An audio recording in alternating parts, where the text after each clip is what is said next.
Breaking news రష్యాను వరుస భూకంపాలు వణికించాయి. ఇక తీర ప్రాంతం కావడంతో సునామీ హెచ్చరికలు కూడా జారీ చేశారు. 7.4 తీవ్రతతో భారీ భూకంపం వచ్చింది రష్యాలో. సునామీ హెచ్చరికలు కూడా అక్కడి ప్రభుత్వం జారీ చేసింది. గంట వ్యవధిలో వరుసగా 5 సార్లు ప్రకంపించింది భూమి. సముద్ర గర్భంలో 10 కిలోమీటర్ల లోతులో భూకంపం వచ్చినట్లుగా శాస్త్రవేత్తలు చెప్తున్నారు. భూకంపం ధాటికి ఇల్లు కూలిపోయాయి. జనం బయటికి పరుగులు తీశారు. కమ్చట్కా ఏరియాకు సమీపంలో భూకంప కేంద్రం ఉంది. 6.6, 6.7, 7.4, 6.7 తీవ్రతతో ఇలా వరుసగా భూమి ప్రకోపించింది. ప్రాణ నష్టంపై ఇంతవరకు రష్యా ప్రకటన చేయలేదు. ఒక్కసారిగా రష్యాలో భారీ భూకంపం సంభవించడంతో అల్లకల్లోలంగా మారింది తీర ప్రాంతమంతా కూడా. దీంతో సునామీ హెచ్చరికలు అయితే జారీ చేసిన పరిస్థితి కనబడుతోంది. రష్యా తీరంలో సంభవించిన ఈ భూకంపం తీవ్రత రిక్టర్ స్కేల్పై అత్యధికంగా 7.4గా నమోదైనట్టుగా అధికారులు చెప్తున్నారు. పెట్రోనావ్లాన్స్కీ కమ్చట్కా నగరానికి 144 కిలోమీటర్ల దూరంలో పసిఫిక్ మహాసముద్రంలో భూకంప కేంద్రం ఉన్నట్లు అధికారులు గుర్తించారు.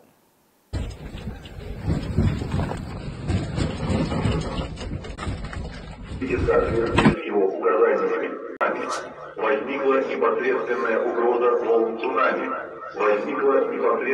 угроза волн цунами. Ждите дальнейших сообщений Главного управления МЧС России по Камчатскому краю и действуйте в соответствии с его указаниями. Возникла непосредственная угроза волн цунами.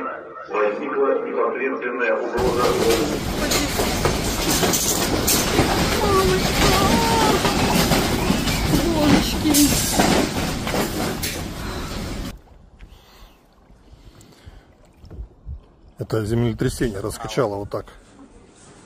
Попадало.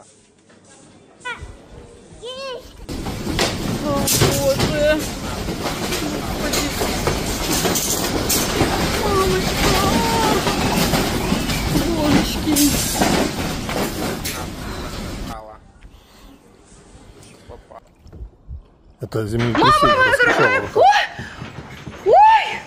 Господи! Вадик, как трясет. Ой, кошмар!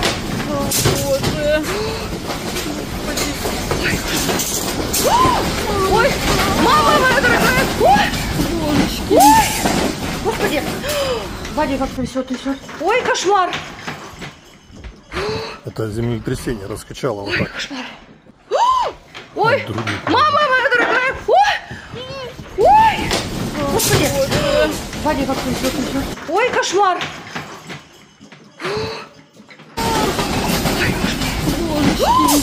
Ой, мама моя дорогая! Ой! Господи! Вадик, как трясет. Ой, кошмар!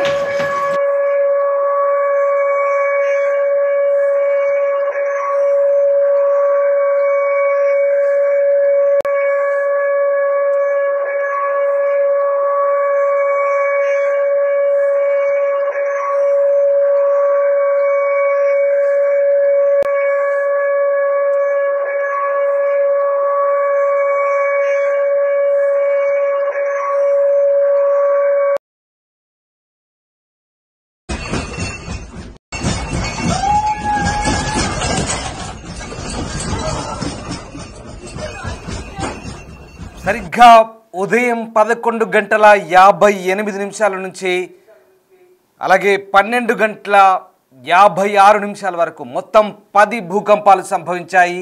ఈ 10 భూకంపాలు గంట వ్యవధిలోనే ఇవన్నీ కూడా ఈ భూకంపాలన్నీ కూడా దాదాపు 6 పాయింట్ తీవ్రత పైగానే ఉన్నాయి. 6 పాయింట్ మ్యాగ్నిట్యూడ్ తీవ్రతగానే ఉంది. ఇక అత్యధికంగా 12:19 దాదాపు 7.4 మ్యాగ్నిట్యూడ్తో ఈ భూకంపం అయితే సంభవించిన పరిస్థితి కనబడుతుంది. కమ్చట్కా ద్వీపకల్పంలో ఈ భారీ భూకంపం సంభవించింది. ఒక గంట వ్యవధిలోనే ఈ ప్రాంతంలో 5 భూకంపాలు నమోదైనట్టుగా యునైటెడ్ స్టేట్స్ జియోలాజికల్ సర్వే వెల్లడించింది. వీటిలో 7.4 తీవ్రతతో కూడిన భూకంపం వల్ల సునామీ వచ్చే అవకాశం ఉన్నట్లుగా హెచ్చరికలు జారీ అయ్యాయి. దీంతో కమ్చట్కా ద్వీపకల్పానికి పసిఫిక్ సునామీ హెచ్చరికల కేంద్రం హెచ్చరికలు అయితే జారీ చేసింది. అయితే ఆస్తి నష్టం, ప్రాణ నష్టం గురించి ఇప్పటివరకు ఎలాంటి సమాచారం అయితే లేదు. ముందు జాగ్రత్త చర్యగా పౌరులు సురక్షిత ప్రాంతాలకు తరలి వెళ్లాల్సిందిగా అధికారులు సూచిస్తున్న పరిస్థితి కనబడుతుంది. ఒక్కసారిగా రష్యాలో భారీ భూకంపం సంభవించడంతో ఒక్కసారిగా తీర ప్రాంతమంతా అల్లకల్లోలానికి గురైన పరిస్థితి. పెట్రోపావ్లోవ్స్క్ కమ్చట్కా నగరానికి తూర్పుగా సుమారు 144 కిలోమీటర్ల దూరంలో పసిఫిక్ మహాసముద్రంలో ఈ భూకంపం సంభవించినట్టుగా చెప్తున్నారు. ఈ ప్రకంపనల తర్వాత రష్యాలోని కమ్చట్కా ద్వీపకల్పంతో పాటు దక్షిణ అమెరికాలోని హవాయి తీర ప్రాంతాలకు కూడా పసిఫిక్ సునామీ హెచ్చరికల కేంద్రం అలర్ట్స్ జారీ చేసింది. ఇప్పటివరకు ఈ ప్రకంపనల కారణంగా ఎంత నష్టం జరిగిందనేది మాత్రం ప్రస్తుతం తెలియలేదు. అయితే ముందు జాగ్రత్త చర్యగా స్థానిక అధికారులకు ప్రజలకు సురక్షిత ప్రాంతాలకు వెళ్లాలంటూ హెచ్చరికలు సూచనలు జారీ చేశారు. ఈ భారీ భూకంపం సంభవించే ముందు దాదాపు గంట వ్యవధిలో అదే ప్రాంతంలో 5 చిన్నపాటి భూకంపాలు నమోదైనట్లుగా అమెరికన్ జియోలాజికల్ సర్వే చెప్తోంది. వీటిలో 7 పాయింట్ తీవ్రతతో కూడిన భూకంపమే అత్యంత ప్రధాన భూకంపంగా పరిగణిస్తున్న పరిస్థితి కనబడుతోంది. రష్యాలో సంభవించిన భారీ భూకంపాలు చాలా శక్తివంతమైనగా చెప్తున్నారు. నిమిషాల వ్యవధిలో భూమి ప్రకోపించింది. దీంతో ముందు జాగ్రత్త చర్యగా ఆ ప్రాంతాలన్నీ ఖాళీ చేసి సునామీ హెచ్చరికలు అయితే జారీ చేసిన పరిస్థితి కనబడుతుంది. పెట్రోపావ్లోవ్స్క్ కమ్చట్కీ సమీపంలో భారత కాలమాన ప్రకారం సరిగ్గా 1:23 ఈ 3 భూకంపాలు సంభవించాయి. దీంట్లో 7.4 తీవ్రతగా నమోదైనట్టుగా యునైటెడ్ స్టేట్స్ జియోలాజికల్ సర్వే చెప్తోంది. ఇక ఈ నేపథ్యంలో ఇప్పటికే ఆ ప్రాంతమంతా కూడా ఖాళీ చేయించారు. కమ్చట్కీ ద్వీపకల్పానికి తూర్పు దిశగా 151 కిలోమీటర్ల దూరంలో ఈ భూకంప కేంద్రంగా గుర్తించారు. ఉపరితలం నుంచి 8.7 కిలోమీటర్ల లోతులో ఫలకాల్లో చోటు చేసుకున్న పెను కదలికల వల్ల భూమి కంపించినట్టుగా యుఎస్జిఎస్ చెప్తోంది. ఇక అంటే ఈ సర్వేలు కొన్ని 10 కిలోమీటర్ల లోతు చెప్తున్నాయి, కొన్ని 8.7 కిలోమీటర్లు చెప్తున్నాయి, కొన్ని 144 కిలోమీటర్ల దూరం అని చెప్తున్నాయి, మరికొన్ని 151 కిలోమీటర్లు. సో ఇవన్నీ కూడా కొన్ని సర్వే సంస్థల్లో చిన్నపాటి తేడాలు ఉంటాయి. ఆ కొలతల ప్రకారం కొంత వేరియేషన్ ఉంటుంది. అలాగే ఇక్కడ రెక్టార్ స్కేల్పై 7.4 తీవ్రత భూకంపం అయితే సంభవించిన పరిస్థితి కనబడుతోంది. ఇక వీటి తీవ్రత నేపథ్యంలో పసిఫిక్ మహాసముద్రంలో భూకంప కేంద్రం నుంచి 300 కిలోమీటర్ల పరిధిలో గల ప్రాంతాన్ని అత్యంత ప్రమాదకరంగా గుర్తించారు. ప్రమాదకరమైన సునామీ సంభవించే అవకాశం ఉన్నట్టుగా యుఎస్జిఎస్ చెప్తోంది. ఇక కమ్చట్కీ రీజియన్లో దాదాపు 160,000 కంటే ఎక్కువ మంది ప్రజలు నివసిస్తున్నట్టుగా ప్రస్తుతం చెప్తున్నారు. రష్యా సరిహద్దుల్లో ఇది ఉంటుంది. జపాన్కు ఈశాన్యం, అలస్కాకు పశ్చిమ దిశగా ఉంటుంది తీర ప్రాంతం. పసిఫిక్ మహాసముద్ర తీరం ఉంది ఇక్కడ. కమ్చట్కీ ఓ ద్వీపకల్పంగా చెప్తారు. పసిఫిక్ నార్త్ అమెరికా టెక్టోనిక్ ప్లేట్ల పరిధిలో ఉండడం వల్ల కూడా తరచూ భూకంపాలు సంభవించే అవకాశం కూడా ఉంది. ముఖ్యంగా కమ్చట్కీ ప్రాంతం అనేది కంప్లీట్గా అగ్నిపర్వతాలు కలిగి ఉంటుంది. సముద్ర గర్భంలోనూ అలాగే బయట కూడా ఆ ద్వీపకల్పంలో అగ్నిపర్వతాలు ఉంటాయి. దీంతో వోల్కానిక్ యాక్టివిటీ ఉంటుంది.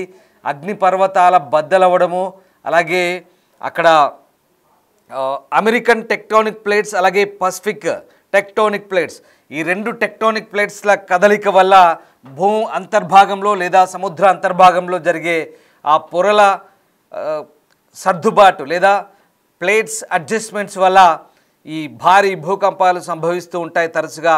ఇదంతా కూడా భూకంపాల జోన్గా చెప్తున్నారు. సిస్మిక్ యాక్టివిటీ, వోల్కానిక్ యాక్టివిటీ ఎక్కువగా ఉంటుంది కాబట్టి ఈ ప్రాంతంలో భారీగా భూకంపాలు సంభవిస్తుంటాయి.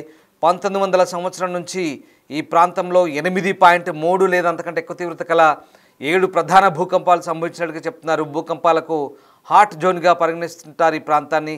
అసాధారణ తీవ్రతతో భూకంపాలు సంభవిస్తుంటాయి. దీనికి ప్రధాన కారణంగా చెప్తారు. దీన్ని రింగ్ ఆఫ్ ఫైర్ జోన్గా కూడా పేర్కొంటున్నారు. పసిఫిక్ టెక్టానిక్ ప్లేట్స్ అలాగే నార్త్ అమెరికన్ టెక్టానిక్ ప్లేట్స్ ఈ ప్రాంతాన్నంతా కూడా ప్రస్తుతం భూకంపాలకు కారణంగా చెప్తున్నారు. సో మొత్తం మీద ప్రస్తుతానికైతే ఈ భూకంప తీవ్రత భారీగా ఉన్న నేపథ్యంలో ఒక్కసారిగా ఆ ప్రాంతాన్నంతా కూడా ఖాళీ చేయించారు. సురక్షిత ప్రాంతానికి తరలిస్తున్న పరిస్థితి కనబడుతుంది. రష్యాలో భూకంపాలు సాధారణంగా చెప్తుంటారు. ముఖ్యంగా ఈ కమ్చట్కా ద్వీపకల్పం, కురిల్ దీవుల వంటి ప్రాంతాల్లో 1952లో సెవెరో కురిల్స్ భూకంపం 9 తీవ్రతతో సంభవించింది.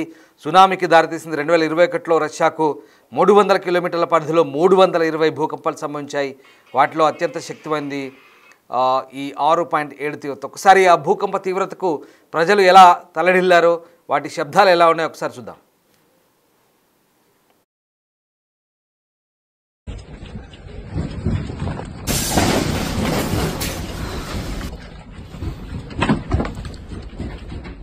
Это землетрясение раскачало вот так. Отдрудить можно. Боже. Господи. Мамочка. Божечки.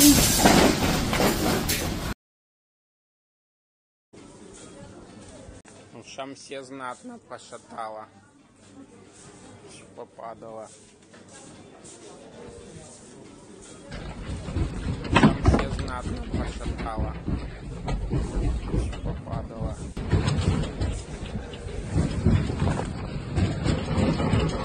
Возникла непосредственная угроза волн цунами. Ждите дальнейших сообщений Главного управления МЧС России по Камчатскому краю и действуйте в соответствии с его указаниями. Возникла Ой, кошмар. Ой, мама моя дорогая. Ой, ой. Господи. Вадик как трясет. Ой, кошмар.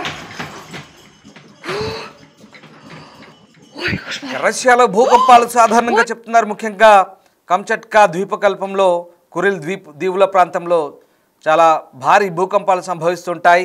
ముఖ్యంగా ఇది పసిఫిక్ అలాగే ఉత్తర అమెరికా ఫలకాల సరిహద్దుల్లో ఉంటాయి. అంటే పసిఫిక్ నార్త్ అమెరికన్ టెక్టానిక్ ప్లేట్స్ల అడ్జస్ట్మెంట్ వల్ల ఈ భూకంపాలు వస్తుంటాయి.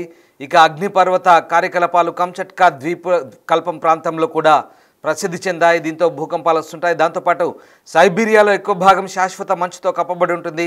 ఇది కరిగినప్పుడు వరదలకు అలాగే కొండ చర్యలు విరిగిపడడానికి కారణమవుతుంది. ఇవి భూకంపాలకు కూడా సంభవించే అవకాశం ఉన్నట్టుగా శాస్త్రవేత్తలు చెప్తున్నారు. ఇక ఇప్పటివరకు 9.0 తీవ్రతతో సెవెరో కురిల్స్క్ భూకంపం అత్యధికంగా 1952లో సంభవించింది. 2021 కూడా రష్యాలో భారీ భూకంపం సంభవించింది. దాదాపు 320 భూకంపాలున్నాయి. దీంతో తాజా భూకంపం అయితే ఇక్కడ పెట్రోవాల్స్కీ కంచట్స్కీ నగరానికి 102 కిలోమీటర్ల దూరంలో సంభవించినట్టుగా అయితే సునామీ హెచ్చరికలు అయితే జారీ చేసిన పరిస్థితి అయితే కనబడుతుంది.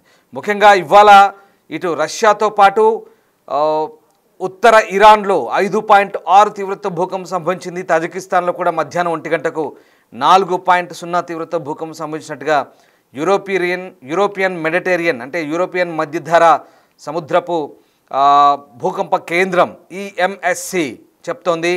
దీని ప్రకారం ఇరాన్లో భూకంపం 3 కిలోమీటర్ల లోతులో ఉన్నట్టుగా చెప్తున్నారు. ఇక తజికిస్తాన్లో భౌగోళిక స్థానం కారణంగా తరచూ ఆ దేశం కూడా ప్రకృతి వైపరీత్యాలకు పెట్టింది పేరుగా చెప్తున్నారు. మొత్తం మీద రష్యాలో సంభవించిన ఈ భూకంప తీవ్రత నేపథ్యంలో ఒక్కసారిగా అటు హవాయి దీవులకు కూడా దక్షిణ అమెరికా ప్రాంతమైన హవాయి దీవులకు కూడా హెచ్చరికలు జారీ చేశారు.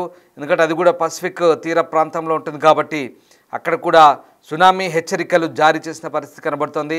సో రష్యాలో ప్రస్తుతానికి ఎంతటి ప్రాణ నష్టం ఆస్తి నష్టం జరిగిందనేది ఇప్పటివరకు పూర్తి సమాచారం అయితే లేదు. 11:58 నుంచి దాదాపు 12:56 వరకు అంటే ఒక్కసారి ఊహించుకోండి. 11 గంటల నుంచి 12 గంటల అంటే దాదాపు గంటన్నర ప్రాంతంలో 10 భూకంపాలు, అది కూడా అన్నీ కూడా 6 పాయింట్ తీవ్రతతో నమోదయ్యాయి. ఒకటి మాత్రం 12:19 అంటే మన ఇండియన్ టైం ప్రకారం 1 గంట తర్వాత అంటే 1:13 అలా చెప్తున్నారు. 7.4 తీవ్రత ఈ భూకంపం నమోదు. ఇప్పటివరకు ఎంత ప్రాణ ఆస్తి నష్టం జరిగిందని తెలియలేదు. ఈ భూకంప నేపథ్యంలో ఒకసారిగా పసిఫిక్ తీరం అంతా కూడా సునామీ హెచ్చరికలు జారీ చేశారు. అటు హవాయి దీవుల వరకు దక్షిణ అమెరికా పసిఫిక్ తీరం ఆనుకొని ఉంటుంది కాబట్టి అక్కడి వరకు కూడా ఈ సునామీ హెచ్చరికలు జారీ చేశారు. ఇదంతా కూడా యూరోపియన్ నుంచి దక్షిణ అమెరికా వరకు కూడా ఈ పసిఫిక్ తీరం ఉంటుంది. ఇక ఇది ప్రధానంగా ఇక్కడ వాల్కానిక్ యాక్టివిటీ అంటే అగ్నిపర్వతాలు కంచట్కా ద్వీపంలో ఉంటాయి కాబట్టి అక్కడ సాధారణంగా భూకంపాలు వస్తాయని చెప్తున్నారు. అగ్నిపర్వతాలు బద్దలవుతుంటాయి. అలాగే సైబీరియా ప్రాంతంలో కూడా ఆ మంచు కరగడం వల్ల ఆ వరదల వల్ల భూకంపాలు వస్తున్నాయి అంటున్నారు. దాంతోపాటు సాధారణంగా సెస్మిక్ యాక్టివిటీ కూడా ఎక్కువగా ఉంటుంది. సాధారణంగా భూకంపాలు సంభవించే ప్రాంతంగా చెప్తున్నారు. సో ప్రస్తుతం దీనికి సంబంధించి అలర్ట్స్ అయితే జారీ చేశారు. ఎంతమంది ప్రాణ ఆస్తి నష్టం జరిగిందనేది మాత్రం ఇంకా తెలియాల్సి ఉంది.